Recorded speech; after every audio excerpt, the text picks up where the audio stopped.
Hello and welcome to Separated by Water, the podcast for Irish fans of English teams, North and South. Yeah, my name is Colin Campbell. I'm a Spurs season ticket holder for my sins, and my co-host and partner and friend is Paul Galt, a lifelong Nottingham Forest fan, as you may have noticed. Okay, Paul, what's on the agenda today? Hi, Colin. That was a nice pregnant pause at the beginning there. I like that. That was just a Did you like that one? Big weekend. Audience teasing, we call it. Sorry? Audience teasing, we call it, Audience those teasing. of us who know. Yeah, big weekend in the Prem, shock draws, winless streaks, Forest, pressure mounting on some big name managers, Forest, Postecoglou, Amorim. I've done a straw poll with some Man United fans that we'll talk about at the end. I've done a straw poll with some Forest fans just about Postecoglou, whether they should stay, whether they should go. But Spurs, what about your weekend? Are you happy? A draw against Wolves, I think it was, wasn't it? Yeah, a home draw against Wolves. I was on holiday the last night of my holiday in Sicily whenever I was following it on my phone. And I suppose the immediate emotion is obviously relief to get a 94th minute goal. On reflection, I can see where you're coming from a little bit. Is it Spursy to get a team which has had no points come to our ground and not to win? Two things. One is the reaction has to be of disappointment that we cannot seem to close the deal against lesser teams, with great respect to them. But let's talk Turkey. Lesser teams, Wolves are at the bottom, and they hadn't done very much until Saturday night. Let me put it this way. It's disappointing. Was last year we were 2 up and lost 3-2. This time we were 2 down and drew 2 each. Yeah. So if you take the City result out of it, it's been not so wonderful. Let's backtrack there a wee bit, Colin. Just 2 seconds. Okay. And I'm not trying to just put you in a corner. You gave Spurs their first point of the season. They're bottom of the league. We'll get to my disappointment. We'll get to Man United's disappointment as I said. Yeah. You get 1 point. Is Thomas Frank? Is his style a form starting to crack, starting to form, or is he? Is he the guy that's been found? He's starting to get found out. No, it's too early for that. I was just trying to put the disappointment of the draw against Wolves in a context, and to say that the immediate relief of a 94th minute equaliser, upon reflection, was offset by disappointment at what has to be seen as a loss of 2 points at home. In a broader side, the City result and the Burnley to some extent, they haven't been wonderful. But is Frank under pressure? Because no, not at all.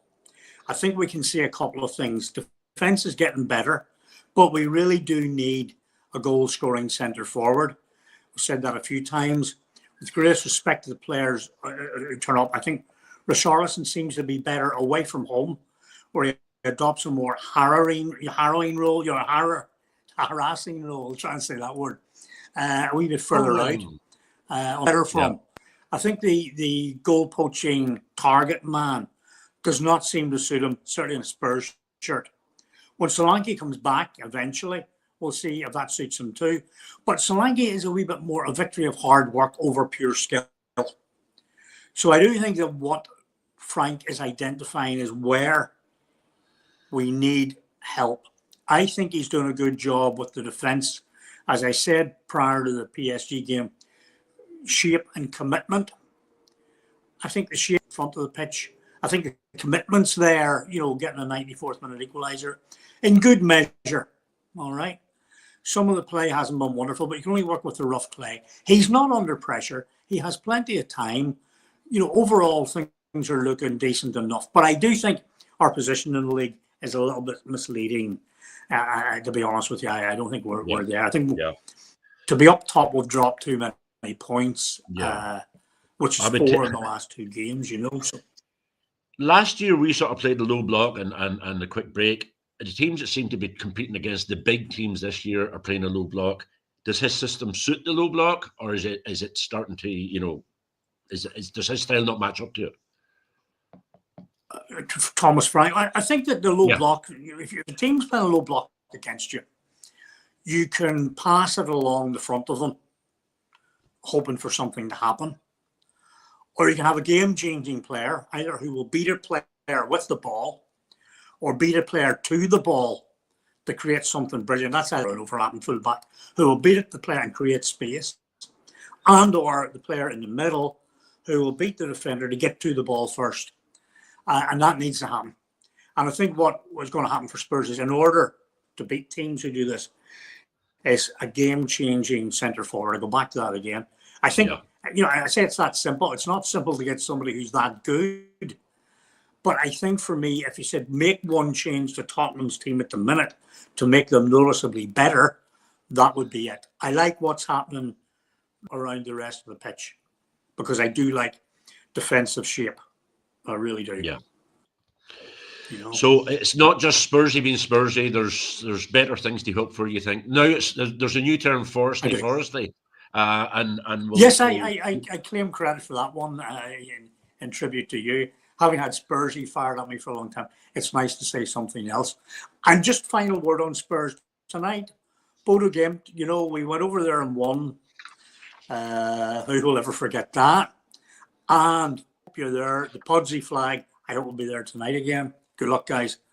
And tonight we'll be telling Romero's not there, so there'll be a different player in defence. Let's see how this system and the shape work.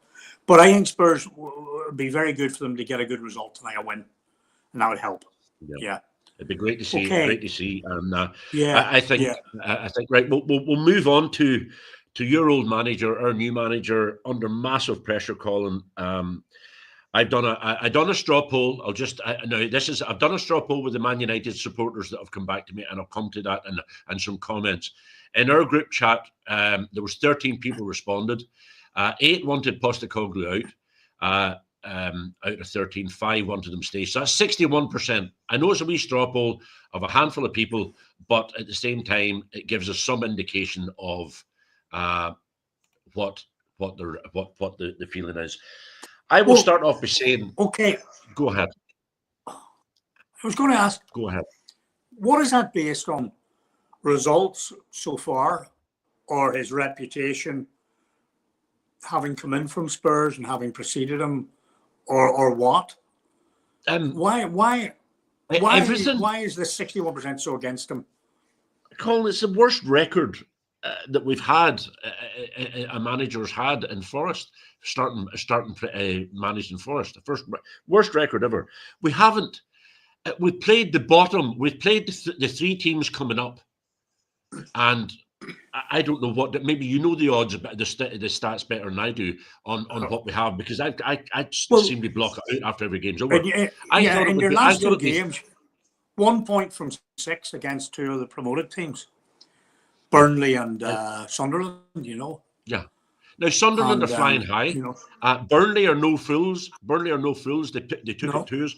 But with quite a few people in the listening to us, please come into the comments if you're a Forest supporter, if you're a Man United supporter, or indeed if you're a Spurs supporter. Throw in your comments and we'll talk about them. I have to say that no wins under Ange. No confidence is low. I'll start by the positive sides. I think we've been very lucky. Unlucky. Even the game the other night, on Saturday, we could have scored goals. The game last Wednesday night in Europe, we played well. We were up. We let it slip again. There has been chances. There's a settling in period at the club, but they don't have time. We don't have time. This is the season of our life. This is the season of our dreams. Midtjylland, FC Midtjylland on Thursday night. If he doesn't win that, and he doesn't win away at Newcastle next week, I do fear for him. I think it's that quick. I think it's that important that he needs to get a win. We don't have time. This time last year, I don't want to be Spurs. I don't want to be Spurs last year, where we're sitting 5th in the league or finished 5th in the league.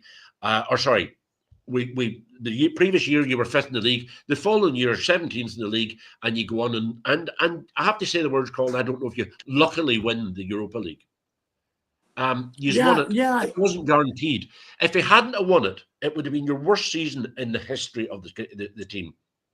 Well, yeah, I mean, but based on what you're saying, yeah, I mean, I largely agree. I think that, and sometimes it's like reading 16th century history. You tend to try to make sense of it with the benefit of hindsight. Now, what's my point? People were saying, well, you know, Big Ange was ready to forgo league results. Two bits about that. One is, why on earth would you do that? You know, and the second one is, to win the Europa League sounded as if all he had to do was lose league matches, turn up and win it. We were fortunate. You know, there were the turns of the ball, you know, penalties, or, you know, Van den Ven off the line against, you know, very poor United, but it was a very poor Spurs, blah, blah, blah. That, to me, that's no strategy at all. You may play a weakened team for one game in the league, which might be less than a week before a very important cup game, a semi might be. But to say, well, we're losing league games at home, even willy-nilly, Ipswich, Leicester, Brighton, Palace, you know, is ludicrous beyond belief. So I'm not sure it was a strategy in the first place. I can understand where you're coming from based on Tottenham's recent experience. And I can't understand two things. Why your owner did not find a way to make it up with Nuno, who should be given the opportunity to take the team into Europe, first of all. And secondly, why he appointed, I think Ange, you know, really needed more time maybe to have a break, sit on the beach, think it through and all that. He did not expect this call, in my opinion. I hope he didn't, because it would have been very wrong on Nuno. You know, that this plans have been made for quite a while. I've seen it that Ange was appointed by your owner because he's Greek. It's gracious, you know. Half Greek, yeah. No reason at all. That's nothing. But I have to say, Paul, I have to say that I am a little bit surprised at the level of what would the word be? Not victory, you know, you're not really of negativity already against Ange and people wanting him out already. Heavens above. You know, I find that, and I do believe that your owner is thran enough, as we say up here, or you know, stubborn enough. Yep. Stubborn, yeah, probably thran. Stubborn enough to sack him, or stubborn enough to keep him? No, stubborn enough to hold on to him against public opinion. You know, I mean, I reckon that the 61% at least would have wanted Nuno to stay. Oh, I can tell you now, it would have been a whole lot more. It would have been a whole lot more, but you know, it has to be said that Nuno paved his own way out of the club. I think things had happened behind the scenes, and he manufactured his own route out of the club without doing any financial thing. Yeah, well, I believe that's only my opinion. I understand. I believe that all was not well with the appointment of Edu, or however that's pronounced. It was a point of no return for him, I think. He was turned up at training ground. All sorts of things were said. Anyway, we have a comment there. Ferg says in the comments there, if he won a trophy, would you be happy? Fergus, quite honestly, that would be a hindsight question that me at the end of the season would have to say, oh yeah, we won a trophy, so I'm happy enough now. Am I prepared to risk it and of the season that Spurs had last year? No, I don't. I would rather we nailed it down. And I'll tell you why. He picked the team the other night. Morgan Gibbs-White on the bench. Igor Jesus on the bench, who just scored 3 goals, or 4 goals and 3, or 3 goals and 4. I think it's 4 goals and 3. And they're both on the bench. And he was either giving Sunderland too much respect, or he was insulting them by saying we don't need to pay our best players. Surely at this stage of the season, where we are, when we haven't won a game, get some points on the board, get some momentum, get the team playing, get them scoring goals, get them working as a unit, instead of chopping and changing. And yeah, we've got a draw. We're sitting in the qualifying position after 2 games in the Europa League. So what?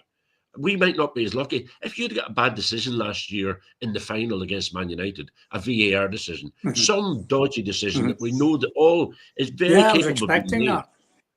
Yeah, so Oh was yeah, I. I was watching it. last year. I was expecting the referee to suddenly think he was at Old Trafford and award a penalty. I was really waiting for all of those kinds of things, and that's how how sort of difficult, how luck based a cup competition can be, brilliant as it is. But you got regardless of that. I know what whoever was saying there. About the winning. Would you like to? Would you? Yeah, with Fergus, I take his point, and it's the old, data or chips kind of thing. You have to be one or the other sometimes. I think that good teams want to play well most of the time. It was very simple. Whenever Levy was left or sacked, whatever happened to him, the Lewis family said, "We want more wins more often," which was a pretty good mantra because it was highlighting what the hell we didn't have. You know what I mean? So that's what a good team wants to be doing. And they want to go as far as they can in every trophy they play in. And yeah, they may prioritise towards the end, but you don't, not even in October. Yeah, and you're already out of the League Cup. Exactly. Out of the League Cup. How he plays these cup games, it waits to be seen. Whether he gives them the priority that I would like him to give them. I like that. I think the FA Cup, as I've said before, I'm on record saying I like it as much as any trophy. It's my old-fashioned cup that I like. I think every club should be proud to play in and win. I'll ask you a question, and let's assume you hadn't won your Europa League. Would last year have been good enough for you on the gamble? So I'm putting Fergus's question to you, but now with hindsight, and if you hadn't won it, would it have been good enough to take the gamble of nearly being relegated? No, exactly. Well, I'm the same. Absolutely not. So on that basis, that's I'm why going to say to you, I'm going to say to you then, should our board, given his track record, that's what he's likely to do, is lead us into potential trouble in the Premiership and maybe give us a run in the thing. I don't understand. You're more technical than I am at football. Why can he not adapt for the Premiership and for Europe? Why can he only succeed in one or seems to purport to succeed in one? I don't know. And it's a considered I don't know because I've watched the teams play. I think there's a naivety to the way he sets them up in the Premier League, that the other team can quickly see and outwit. A reference back to the first half against Brighton. I just come back from home. September, we were 2-0 up at half time. I thought, yaha, great glass of wine, cigar, metaphorically. And within 15 minutes, the second half, we were 3-2 down. And I think that and I keep saying with the greatest respect and all that, I don't like I'm trying to say that in certain leagues, that kind of overwhelm the other team approach can work when you're that much stronger than the other team or the rest of the league. There are no gimmies, and managers are highly skilled, saying here's what's going on and here's what we're going to do to offset it. There seems to be in Ange and is it a naivety or stubbornness or something like to say this is the way we're going to play, and that's that. And I don't think that over the course of a 34-game season you can do that. I think you've got to adapt. And one rule I would say, if Gibbs White and Yehu or Jesus were on the bench the other night, that is, play your best players. For heaven's sake, play your best players. Certainly this time of the year. It's September. Yeah, we're rotating. What are we rotating for? Let's get some points to board. Exactly. Yeah, what for? Yeah. Play your best team. But anyway, so I'll pose a question to you. This is a question that I done out sort of for us to talk about, but I'm going to ask you. So on that basis of your season last year, should the board be patient with Postecoglou and given his track record, or does the Premiership, does it ruthlessly demand results that he has to go after? Let's say the next 2 games. That'll be 7 games, no win if he doesn't win the next 2 games. I would go to the I'm not sure how many fixtures you have in this period with the international break, but I would go to the end of October, and then I would say, right, you need to do 2 things. you need to look at the results. You also need to look at the pattern of play or the direction of travel. Are they getting better? Do you think the players are getting on to what he's trying to say? Or is it just going to get worse? I mean, West Ham have already, they have pulled the trigger. I watched West Ham last night, especially to me, they were a different team than the team that kept losing at the start of the season. Without a doubt, they were. Half an hour of Nuno's time. I think, to answer your question, two things. They need, apart from the fact to say, why the hell did we appoint him in the first place? Get to the end of October, look at the results and look at the direction of travel. And if neither of them sound too good, go change it. Well, Sheffield United couldn't wait to get rid of Chris Wilder. But they'd played more matches, admittedly, but Sheffield United were point free, never mind win free. And I'd watched a couple of their games, and Jesus, and their ex-Spurs player, Tantanga, had gone to them from Millwall. I don't know. They've got Wilder back, who will organise things, and that's what needs sometimes. Shape. Yeah. Yeah, well, you asked a question in the middle of all that, and I appreciate everything you said, and I agree with 90% of what you said. You asked the question, are the players adapting to his play? Yeah, the players last Wednesday night looked very good against Real Betis. And then what does he do on Saturday? He changes it to a different team and leaves the guy that scored the goals off.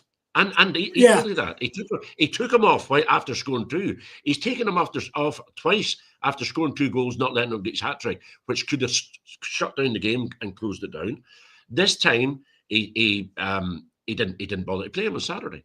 He just left him on the bench. No, he came on, but he wasn't the starting team. I see in theory what he's trying to do. He's trying to create a team for Europe and a team for the Prem, but equally we could succeed in none and end up in serious trouble. Serious trouble. With great respect to Ange and Nottingham Forest, in my opinion, you're well short of that kind of AC Milan model of the 90s where you had two teams. I think what he needs to do, personally, I'm old-fashioned, is as often as possible play your best team.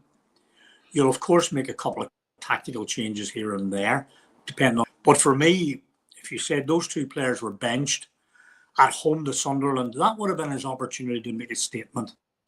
Exactly. Go for it, maybe try to beat Sunderland 3-4-5-0, and go for it. But to lose 1-0 at home, if Forest have lost the lead in a few games, if they ever had the lead, Forest as in Spurs, they scored none at home against West Ham and none at home against Sunderland. Obviously wasn't his fault, but there's a trend building there, and Forest. Yeah, I understand your sense of urgency, but come back to what I said. End of October, points and direction of travel, and then go for it. Yeah. Okay. Well, I'm going to start off the next section. We're going to talk about Man United. Again, we're a Forest Spurs thing, but I think we have to talk about the big team, big manager. If we're talking about managers in trouble, I think we have to talk about Man United and their reticence to sack him. I done a straw poll. Stephen Monaghan, Stephen Walsh, Fergus, and Kevin Kelly, and another guy didn't come back to us. Stephen Monaghan, I asked the question, do you want Amorim out? Or are you sticking with the cause? Stephen Monaghan said, and I feel it's only right we read these out, Colin, because they took the time to come back to us. Of course. Stephen Monaghan said, still wanting to keep him in. He needs time. United have chopped and changed managers far too much since Sir Alex retired. Stephen Walsh said, to be honest, I think it needs change. A lot needs to change at United. I believe the club is being more like a business than a football club, but I do think Amorim will have to go. If we're in the bottom half by Christmas, I don't see him getting to Christmas. I'll tell you why in a minute. And he adds that he's going to the Sunderland game at the weekend, and he's going there with zero confidence. Fergus said, sticking with him. There's no one else out there. Pointless going through more managers. It will cost United 12 million if they sack Amorim. And Kevin Kelly said, get him out the gap. He'd rather Big Sam in. He'd be more use, Sam Allardyce. And he might be right. I think I read somewhere the other day that there's a 1 million, a big reason on the 1st of November, there's a massive change in the financial loss if they sack Amorim, because they've kept him to the 1st of November. So they might ride out October. And I read it wasn't in some of the scrappy pages. It was on a proper a sports section of the newspaper. But yeah, could be. His squad is struggling, Colin. And come on, guys, jump on the comment section and like and shares as well. Is this tactical naivety by him? Is it stubbornness? Why can managers not come in and say, right, this is my squad now, I'm going to play this? Why do they come in and say, oh, I play this system and I'm going to stick to this system? And is it happening all too much, or is it like, let's deal with Amorim? Is this tactical naiveness, or what is it? It has to be. I mean, he will go back and say, it was said before last season, he didn't want half of last season. And Radcliffe said it's now or never. Okay, so he came in, he gets a free pass until the start of this season. I find managers who aren't adaptable, who can't adapt, strange in this day and age. Now, they'll say, well, we stick to our principles, and it's, well, really? The other one is, as I said about, in answer to your question about Forest, get to the end of October, look at the result travel. And I'm not sure United's direction of travel is anywhere near where they would want to be. Never mind the results. You know what I mean? I think you can see that. I watched them. I saw some of the highlights. Admittedly, only the highlights when I was on holidays there. Sky Sports Italia were able to cut over to live footage of the Premiership. I watched the missed penalty, but I watched the Brentford's third goal. I watched the team who were eager to get forward, who were winning the match to score. I watched another team who looked a bit leaden-footed, and well, if another one goes in, so what? My big thing about body language and attitude and all that. For me, the whole thing at United is half-hearted. It's wrong. It's not good. United used to walk onto the pitch, and the other team was 1-0 down. I used to be a joke about. They were 1-0 down in the tunnel, Colin. They were 1-0 down in the tunnel. You know what I mean? Yeah, you know what I mean. You used to say United went 1-up just before the kick-off, but in a sense that was true, because they walked out there and they just looked. Now this team looks like they're there for the taking. And how long can it go? I still think United are, if not the first, the second biggest club in the world, objectively speaking. But how long before their reputation is damaged in that way? Amorim himself, he seems to be almost inviting something. Well, I'm not going to. I find that hard, because there's an old saying: if you can't change the people, change the people. Right? He wants to do something in the summer, and he brought in forwards. So then I'm assuming that he will then have to change the people who are currently there, which is, if he can't get them to play in the way he wants, where they're overloaded every week, change it yourself, mate, and play to their strengths. They will love you for it. If nothing a player wants more than to be able to play in a way that he's good at. Yeah. Well, but I was going to come to Oliver Glasner. The comments have Steve has brought us into it. I know you're a massive fan of Oliver Glasner, and I was asking you a question there about systems. He rightly says Palace dominated Liverpool with a 3-4-3 on Saturday, and it's not always tactics. But it's not, Steve. You're dead right. But you know what it is? It's a manager who's adapting to the players he has and the team that he's playing. And he's going out there and he's playing the game. And you're a fan of him. I know you always were. I am. Yeah. This is Glasner's third season. I said very early last season, I think Palace were 2 points from 6 games. I did a small piece, a note for Rob Edwards. I said, talking about Glasner, I said, Palace, please stay with this guy. You've lost players. He will get it. And they did pummel, really. I thought Liverpool's goal was a handball. I thought it changed the flight of the ball to where the Palace defender, who was going to make the clearance header, missed it because it had been knocked out of the way. How that was given as a goal, God only knows, or VAR only knows. Just to take his point, it was a shocking decision. It was a shocking decision. But the point about the tactics of 3-4-3 at Palace, point clearly, Glasner has got the players and the attitude and the shape, to get them into playing in a 3-4-3. United aren't, and that's what I was saying. The players do it. Palace believe in what they're doing. Clearly they do. They're enthusiastic. They didn't go, oh, here we go again. Liverpool are going to get a second. They went for it right up to the very last kick of the ball. And fair play to them. And there are things in place there. There's shape, there's commitment, and there's players who are playing in positions I don't think United are doing that. Sorry to say. Yeah. Genuinely, Yeah. sorry to say. I agree with you. Well, we've named one of them. If he does go, realistically, who should they go for? And who would take the job? I know Oliver Glasner's going to be the first name in everybody's tongue. Hopefully not Glasner, and hopefully not Areola of Bournemouth, because of the highest regard for them both. Hopefully Gareth Southgate, because he's on tried. I think that might be United's problem. It's easy. It's like, used to say, don't break up with your current girlfriend until you have your next girlfriend arranged. I know you would have done that. I never did anything like that in my life. But you got to be very careful. I've heard Southgate mentioned that would suit me. I would like to see where Glasner can take Palace for another season or two. I like the Bournemouth model, and I like what Areola's doing there. Haven't lost about 3 players. So United might just say, well, where do we go from here? They've tried Ten Hag, Amorim. They walked over the top of Sporting Portugal, Sporting Lisbon, to get Amorim halfway through the season. So where do they go? I think there's a loyalty to them there, which is based on the stubbornness that we talked about before, or the thranness, whereby Radcliffe and others who are responsible for appointing this guy may just want to try and see it out and hope all something.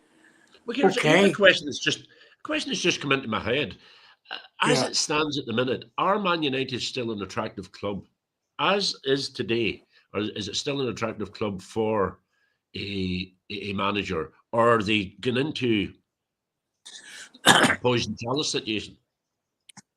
I think they're still an attractive club. I think that a manager that United would be interested in would have enough ego. It's like you want to change them. They want somebody who puts United back at the top again, in the same way that Ferguson had done in the 80s, But it took him 6 years. Now, people will go, oh, it took Alex, blah, blah, blah, blah, blah. The world's changed. For 6 years, reached 6 months. And I mean, that's the lifespan we're talking about now. You're not even given around 6 months. So, it's very difficult. I'm not sure. There will be managers out there. I just can't think of anyone at the minute, quite frankly. No, but what I'm saying is, would Oliver Glasner be making a mistake to leave a high-flying Crystal Palace with probably no prospects of doing a lot more than getting a good run in the Cup, as they did last year?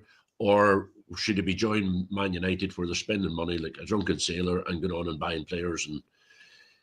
Or could he make the best of the players they have there? Yeah. Equally in that wanting to be the man or person, the woman who turns United around and puts them back to the top.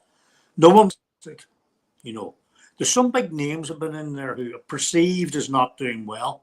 Mourinho, Van Gaal, Ten Hag, all of these guys at European, team experience. Ten Hag was the guy who was 2 seconds away from putting Ajax in the Champions League final, 2019. Ralf Rangnick, very well regarded. Van Gaal, trophies all over the place. Mourinho, trophies all over the place. That's my point. That's my point. Would he be making a mistake to go there?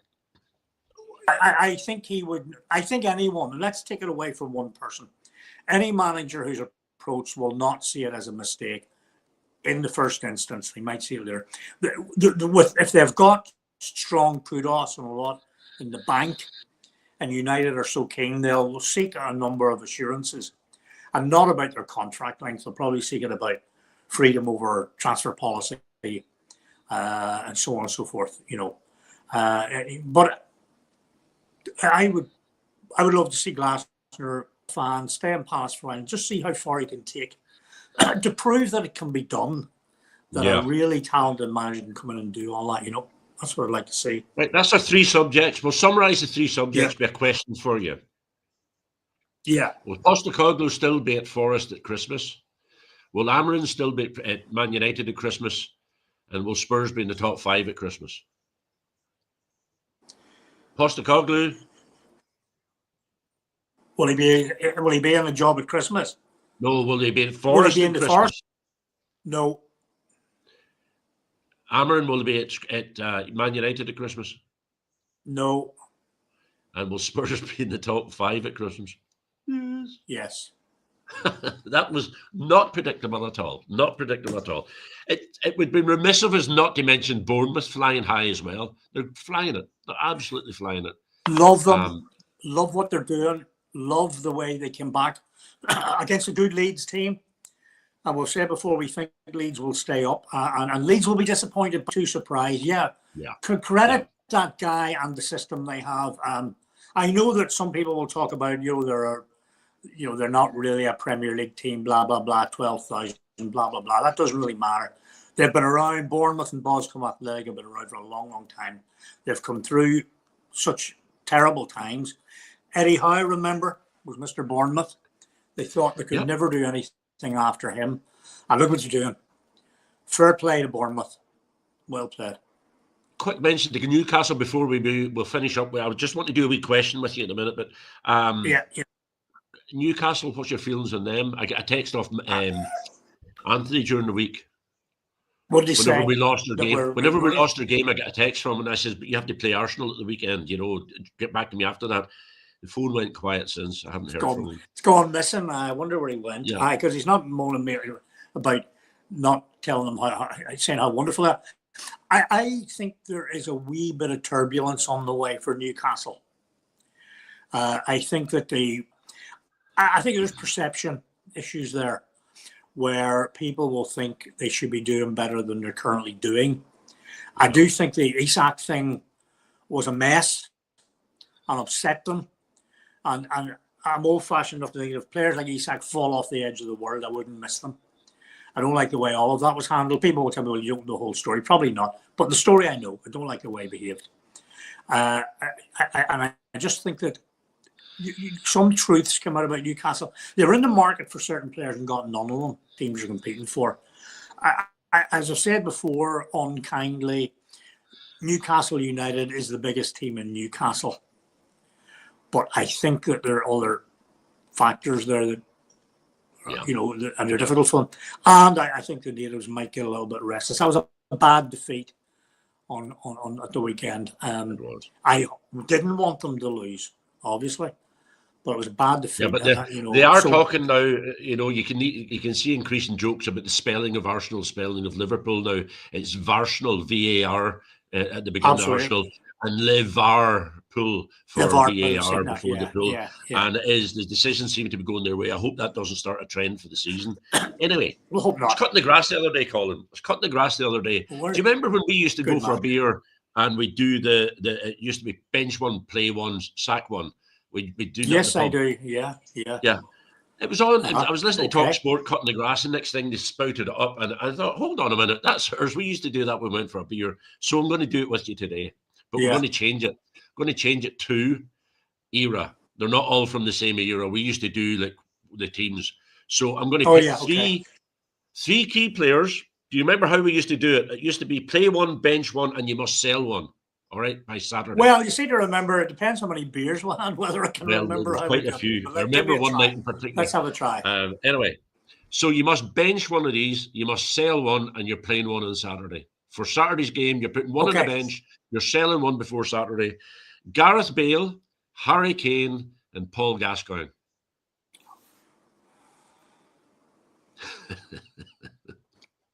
Who are you selling there first?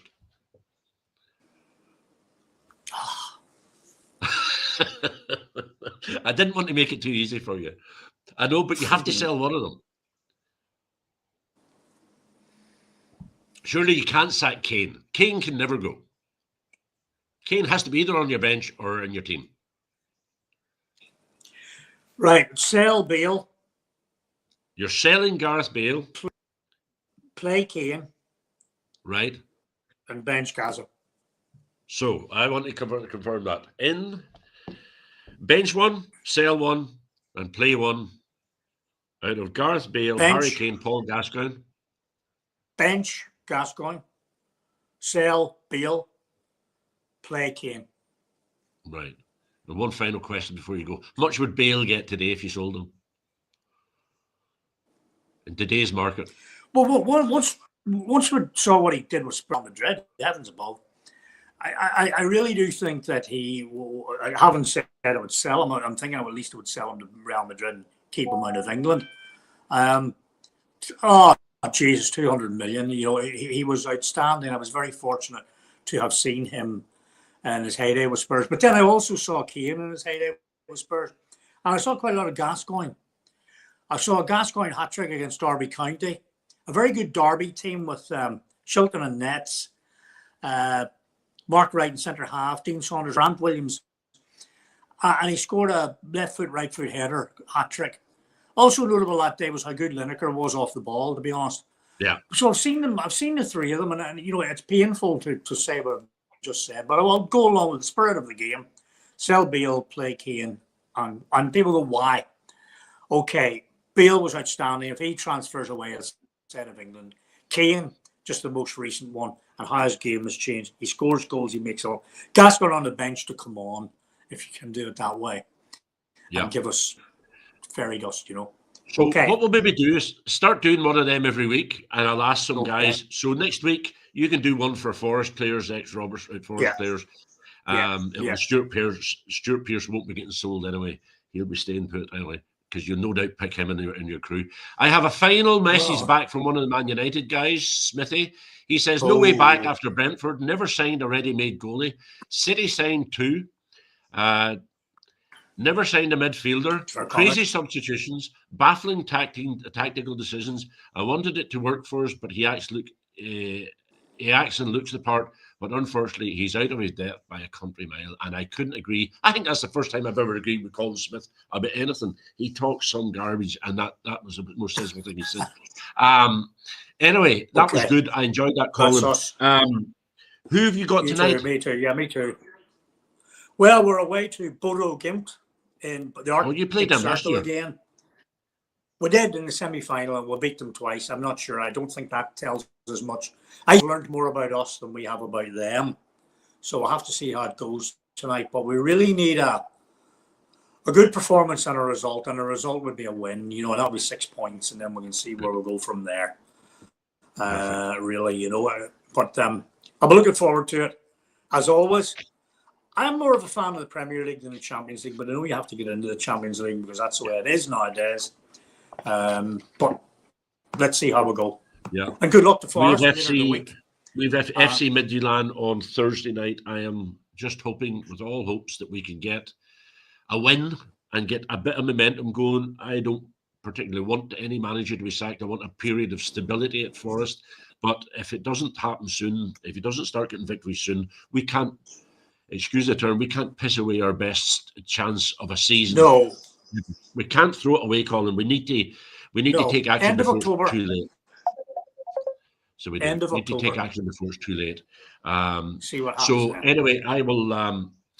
I will chat to you soon, buddy. I will. We'll hook up next week. We'll talk about what I said, guys. If you are looking at our shorts online, if you're looking at our videos online, please like and share. It changes the whole algorithm.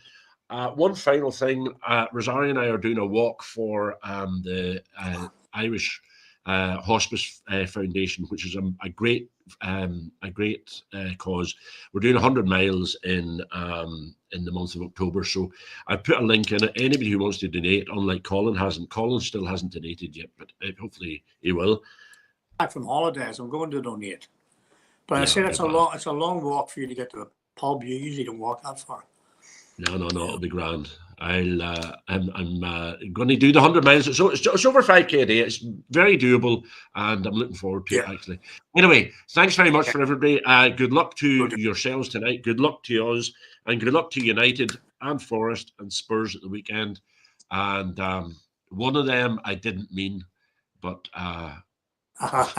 maybe pick 3 Man United or 3 Forest players. I'll do that. And we'll do that. I'll do that Sacking. next week, yeah. Okay, Yeah. thanks for listening in, guys. Anybody wants to throw a comment in the section, we'll talk about them next week. And thanks very much. Stay safe. And thanks, Colin. You take care of yourself. Cheers. Stay See you safe. soon. You Reds. Take care. All the best.